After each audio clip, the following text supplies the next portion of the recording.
podemos entender lo que para el cine puede ser arte o industria del entretenimiento, pero lo que es incuestionable es que el cine se construyó de entrada a partir de un dispositivo figurativo totalmente moderno e inédito: la pantalla. No el escenario teatral ni la tela del cuadro, sino la pantalla iluminada, la gran pantalla, la pantalla en la que se muestra la vida en movimiento.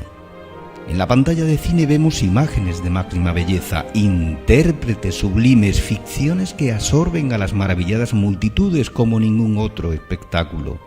La pantalla no es solo un invento técnico integrado en el séptimo arte, es ese espacio mágico en el que se proyectan los deseos y los sueños de la inmensa mayoría. Nacido el cine a finales del siglo XIX, el siglo siguiente encontró en él el arte que mejor lo expresaba y con el que mejor se identificó. En el siglo XXI, el saldo es incuestionable. El arte de la gran pantalla ha sido con diferencia el arte del siglo XX. Por tanto, si queremos un cine, necesitamos una pantalla.